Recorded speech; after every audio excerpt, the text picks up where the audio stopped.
La fe es la substancia de las cosas que esperamos.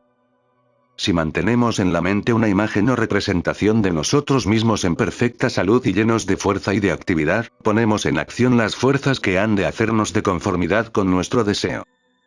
De este modo construimos con la substancia invisible de pensamiento un yo espiritual, el yo esperado, relativamente perfecto, y este ente espiritual, con el tiempo, llegará a dominar al cuerpo material y lo hará semejante a sí mismo. Si tenemos débil el estómago, esforcémonos en no creerlo así y en representárnoslo imaginariamente como si fuese muy fuerte.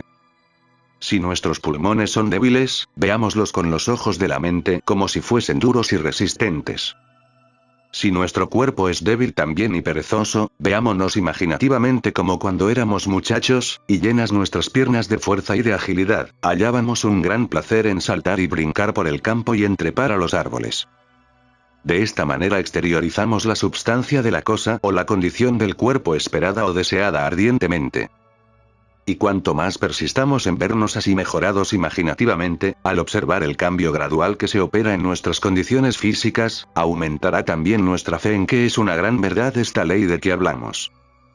Mantengamos persistentemente en nosotros mismos esta fe en nuestra salud y nuestra fuerza, y esto con creciente actividad y vigor, semana tras semana, año tras año, hasta fijar en nuestro entendimiento la idea de que estamos libres de toda enfermedad, llegando a convertir la costumbre de imaginarnos así en un hábito inveterado, o, como suele decirse, en una segunda naturaleza. Aquello en que más persistentemente pensamos o que mantenemos fijo siempre en la imaginación es en lo que tenemos una fe más absoluta. Si nos imaginamos ver una aparición o un fantasma, las más de las veces acabaremos por convertir en realidad lo que es producto de nuestra imaginación.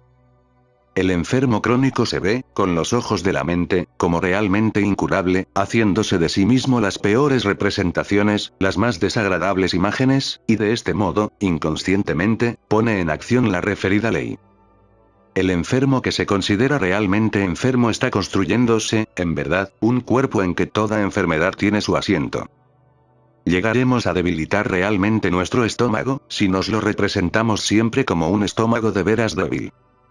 La gran equivocación de hoy día consiste en que, apenas sentimos que algún órgano experimenta una pequeña indisposición o una fatiga excesiva, su dueño ya no se preocupa más que de aquel órgano, considerándolo como realmente enfermo, cuando no está la enfermedad más que en su propia imaginación, y la mayor desgracia estriba en que, las más de las veces, le ayudan a ello las personas que lo rodean. Como todo pensamiento exteriorizado es substancia, de esto resulta que el impaciente ha debilitado, por la acción de su propio espíritu, ya su estómago, ya sus pulmones, ya cualquier otro de sus órganos físicos. No siempre puede decirse que toda cosa material es el producto de espirituales e invisibles fuerzas. Lo que pensamos no es otra cosa, ante todo, que invisible substancia. Pero tan pronto como se ha producido empieza a atraer elementos substanciales que son de su mismo orden. No importa, pues, que seamos tanto o cuanto más débiles, mientras mentalmente nos imaginemos ágiles, fuertes y vigorosos, con lo cual lograremos que nuestro cuerpo espiritual sea realmente fuerte, ágil y vigoroso. Este cuerpo espiritual es el que ha de atraernos los elementos substanciales de la salud y de la fuerza. Siempre, mentalmente, nos hemos de ver sanos y fuertes, aunque esté enfermo nuestro cuerpo. Esta es una cosa sencillísima, pero que encierra una ley maravillosa, que puede obrar los más grandes milagros.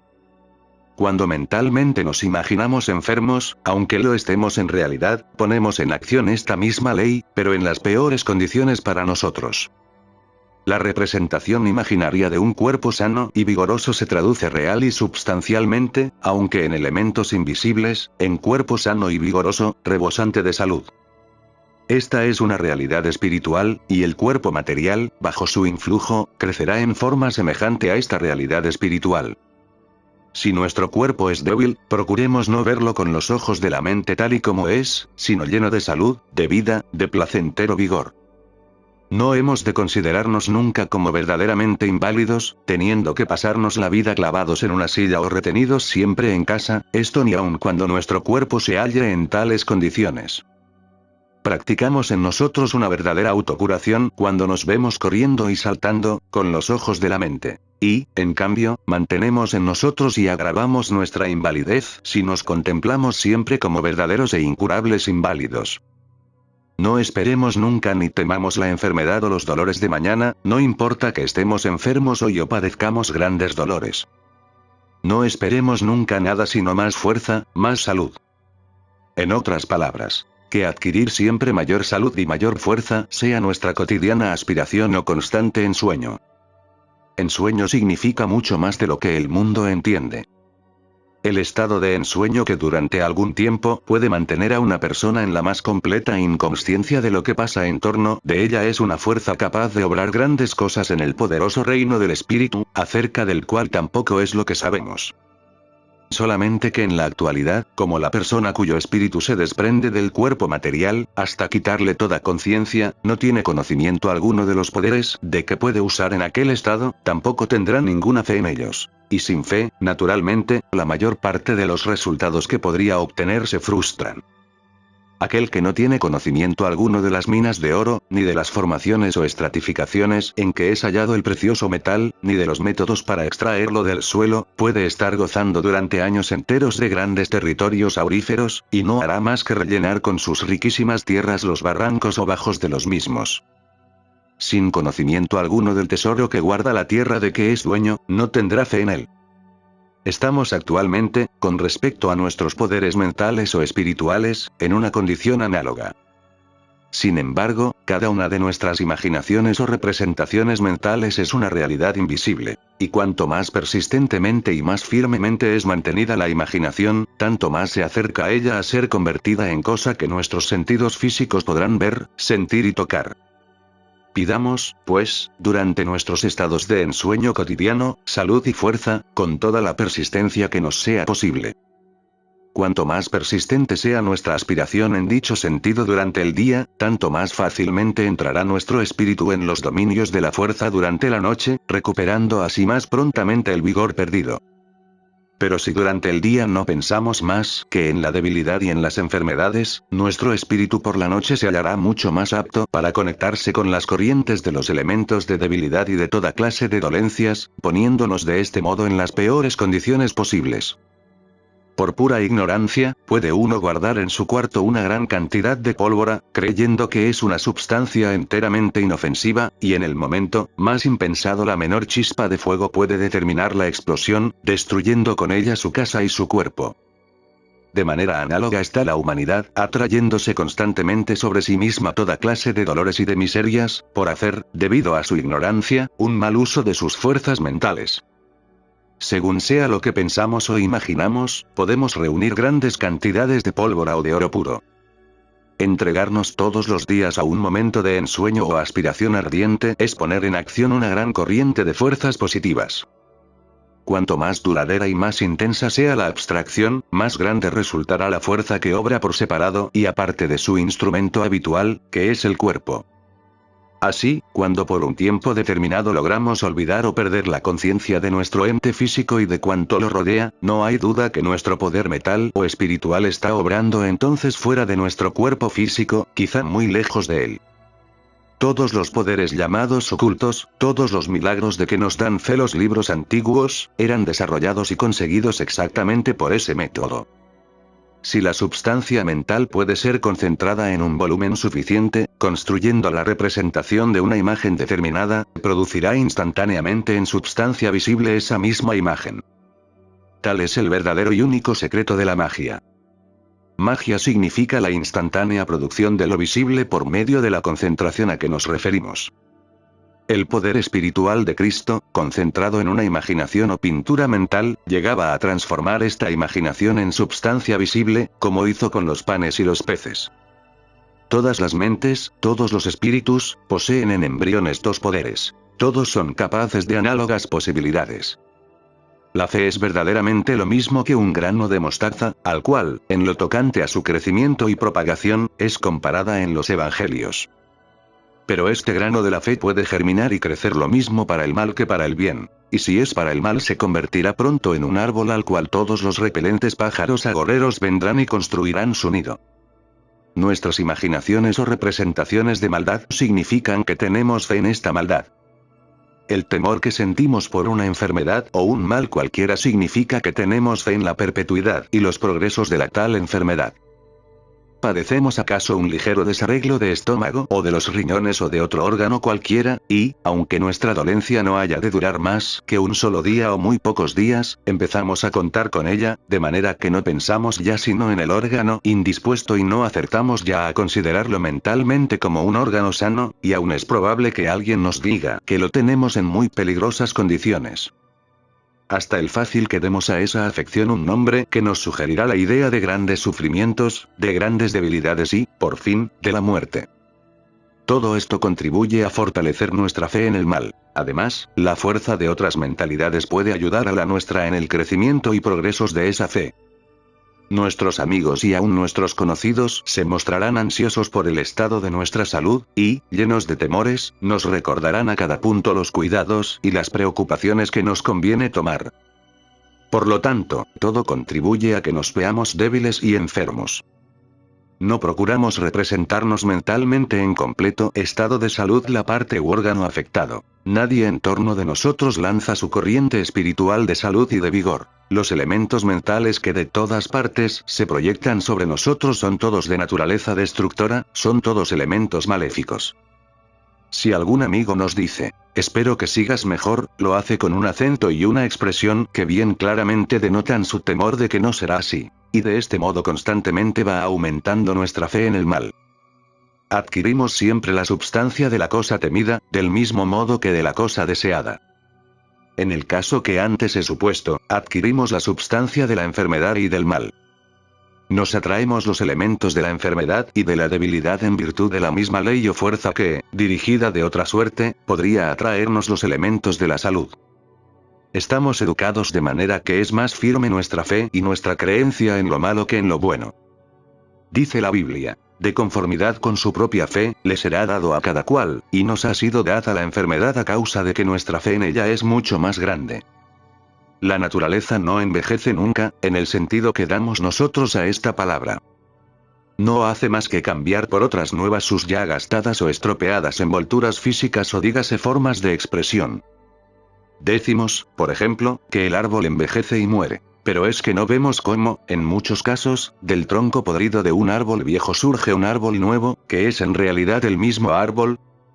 No hay aquí sino que el espíritu, o fuera del árbol que llamamos viejo, ha materializado una nueva forma de expresión, y este proceso ha ido desarrollándose a través de innumerables edades. Toda especie de árboles ha tenido en los antiguos tiempos una expresión material más tosca o grosera que en la actualidad, y por medio de sucesivas reproducciones ha ido progresando y mejorándose cada vez más. En toda clase de organismos vivientes vemos que existen ciertos períodos de descanso destinado a la reunión de fuerzas, preparándose para verdaderas renovaciones, como en ciertos mariscos que mudan periódicamente la concha, como en las serpientes que mudan la piel, como en los pájaros que mudan el plumaje. Además, en todos los organismos vivos se producen continuamente cambios que nuestros ojos físicos no pueden apreciar. Durante esos períodos de muda, los animales se sienten débiles y permanecen inactivos, y es que su naturaleza pide un cierto descanso mientras se opera esta reconstrucción, la cual existe tanto en lo interno del organismo como en lo externo. Toda ley natural que observamos en las más bajas formas de la organización viviente, ejerce igualmente su acción en las más elevadas. Esta ley de la renovación física acciona también sobre la humanidad. Existen en la vida de cada persona ciertos períodos en que su actividad, sus fuerzas y todas sus funciones parece que disminuyen de intensidad, y es que se halla entonces en el proceso de su muda, para lo cual nos proporciona la naturaleza períodos de descanso.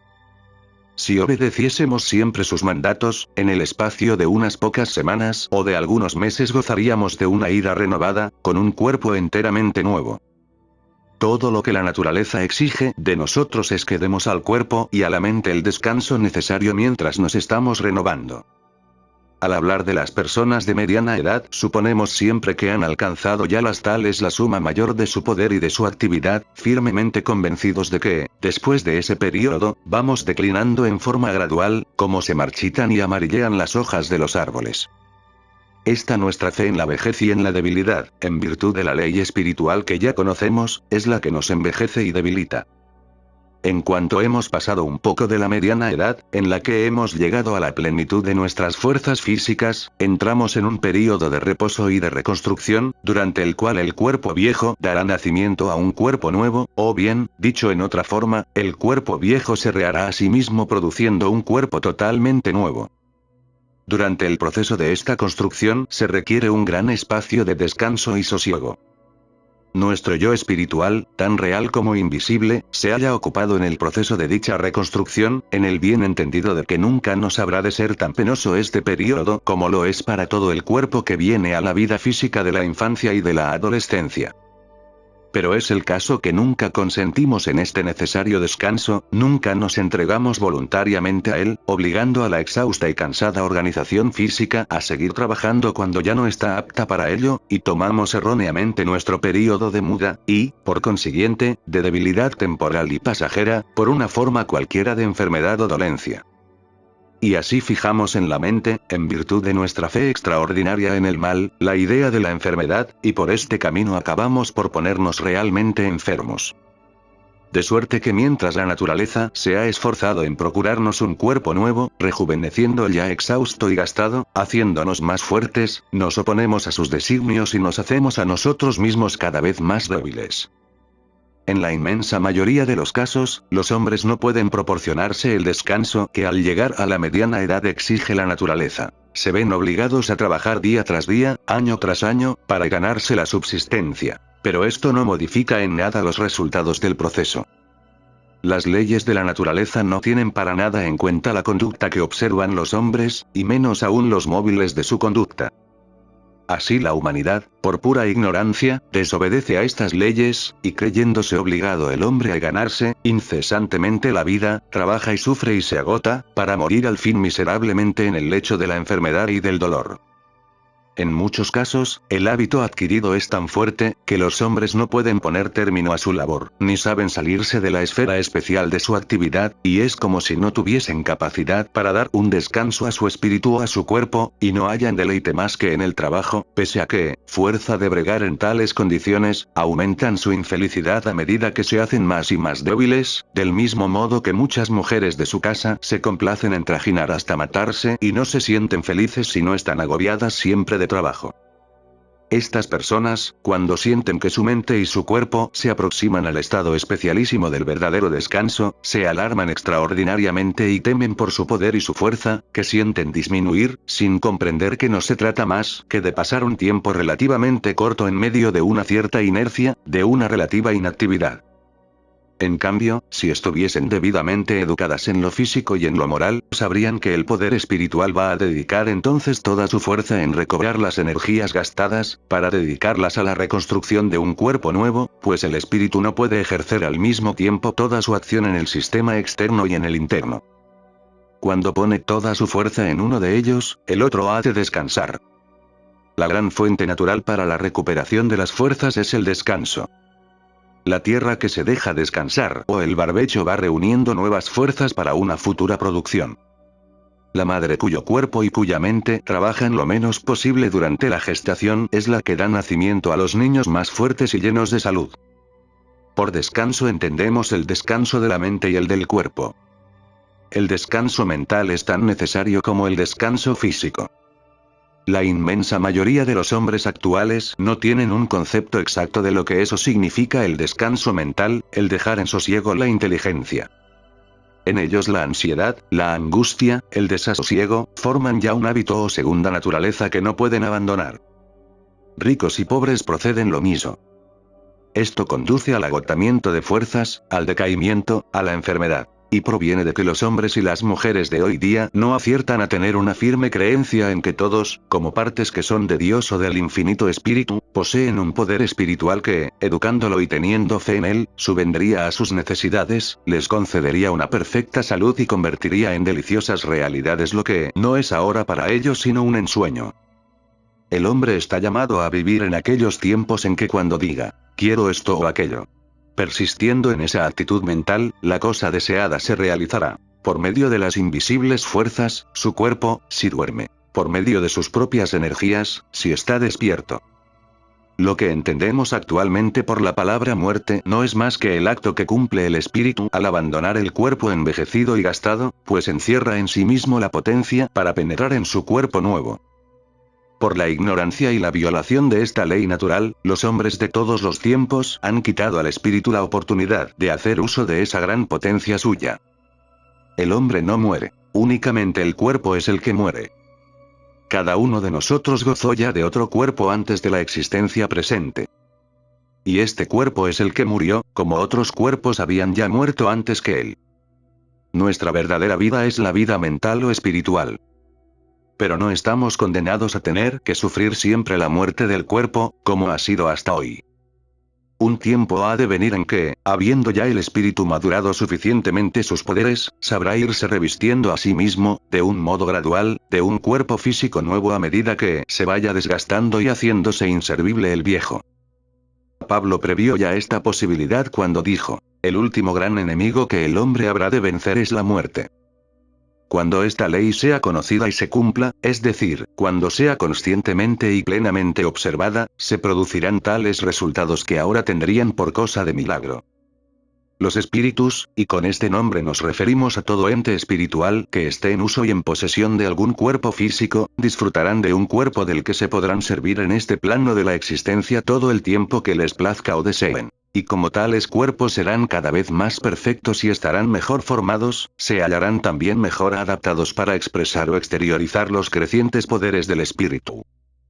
Nuestro verdadero yo nunca pierde la menor partícula del poder adquirido.